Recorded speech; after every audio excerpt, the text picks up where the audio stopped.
For GateWorld.net, this is David Reed, and I'm here with one of my idols for a long time, Mr. Robert Picardo. Bob, it is a pleasure to be here with you. Thank you, David. It's a pleasure to be here with you. You've been blessed with some extraordinary roles over the course of your career. Coach Cutlip on The Wonder Years, obviously the EMH on Star Trek. What was it about Agent Woolsey and Stargate SG-1 that made you want to add them to your tapestry? Well, the fact that they called me on the phone and said they wanted me to do it had a lot to do with it. The Stargate producers very much like having actors that are identifiable to their predominantly science fiction audience. So, understandably, they've made offers to other Star Trek actors in the past. And I read the first script, and I seemed like kind of a bad guy, but he seemed to be at least an honorably intentioned bad guy. Yeah. He meant well, right. And the fact that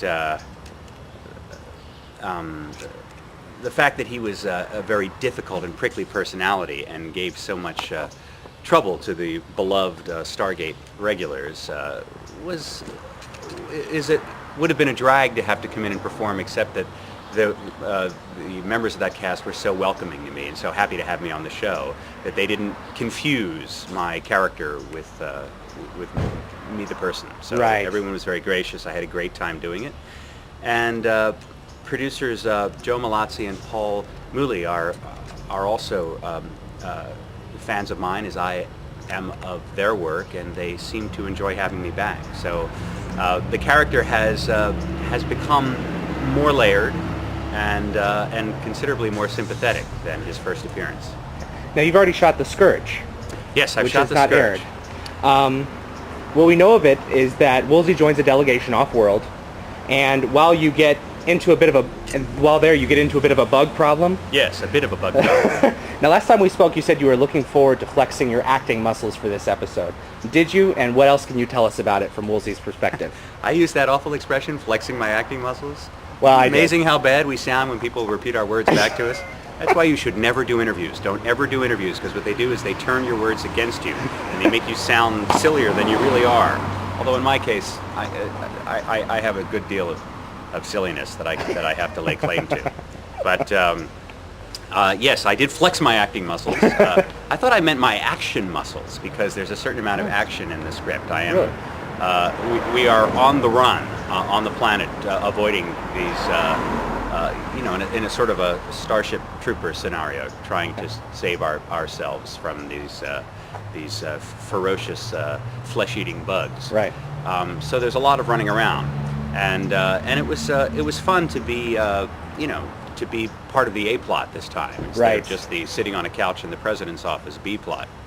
So I had a good deal of time, and again,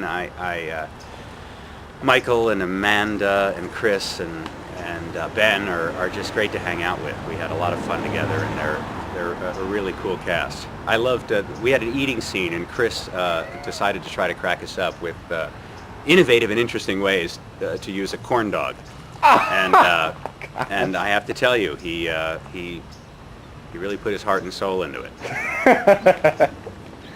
Woolsey's constant argument has always been that a secret program such as the Stargate program needs to have civilian oversight in order for it to function properly and be obedient to the will and the needs of the people.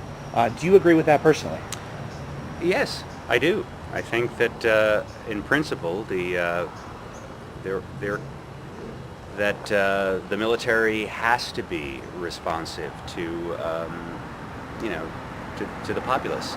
That there's always the chance that certain rogue elements in the military can really encourage us to pursue a course of action that may not be in the benefit of our population at large, may not even be legal in the eyes of the world and the United Nations. I, of course, am making no reference to anything that's happening in the present day, although there's certainly a great deal of discussion about that. That there are always we have to question seriously anytime we choose to use military force, and that there are a lot of questions that have to be answered and examined, and sometimes if the questions are examined and answered too quickly, and the intelligence that we've gathered shoddy, then I think that very, very serious mistakes can be made. Does not mean in the least that I don't completely support our troops and our military, because I admire and respect their passion to protect their country and the sacrifices that they make. I just think that oversight is extremely important, and careful consideration. There's a lot of metaphorical for a lot of things that are going on right now, of course. I would like to ask you a question about Star Trek Voyager, if you don't mind. You occupied the majority of 7 years as the Doctor on the show. In the 4 years since, you've had time and reflection with your family. Was the job worth it, or do you feel that you sacrificed a lot? Well, I'm a pretty middle-class kind of actor. I like to go to work every day, and I enjoy the routine of series television, assuming that you work on a show like Voyager, where it was a great crew and a great cast, and it was a big, it was a big family that I enjoyed being a part of. So it was a very pleasant experience. And yeah, there are weeks at a time where you might get scripts where your character doesn't have, doesn't carry the ball or doesn't have something especially interesting to do. But over the course of the 7 years, I have nothing but appreciation for my character's great arc. Arguably I had the best role of the series, because I got to change so much, because I started as such a kind of a blank slate and a reasonably two-dimensional character who was not even human, but aspired to certain things. I mean, I had the popular outsider role that Brent Spiner had in Next Generation, and Jerry. And Jerry also had on Voyager as well. Is that what you mean? 7 of 9. Those characters that are outside of humanity but aspire to be part of it or understand it.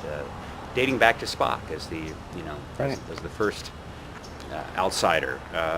Those are the classic Star Trek roles, and they have the best writing. And what was really wonderful about the Doctor was that he didn't go to Starfleet Academy. He didn't have to be a hero. He didn't have to be good at anything outside of his dedicated area of expertise. So he could be cowardly, he could be foolish, he could be a windbag, he could be, a know-it-all, and I really had great comic potential there that I could mine. Right.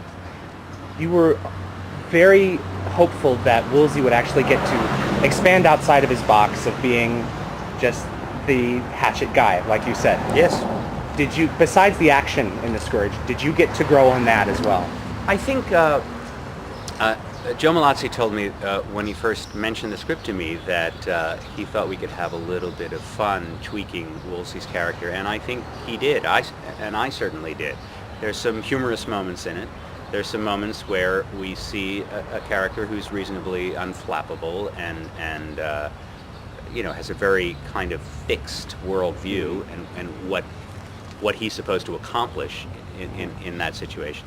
Suddenly, all that goes out the window, and it's a very threatening situation, and he has his moments of, shall we say, barely controlled panic.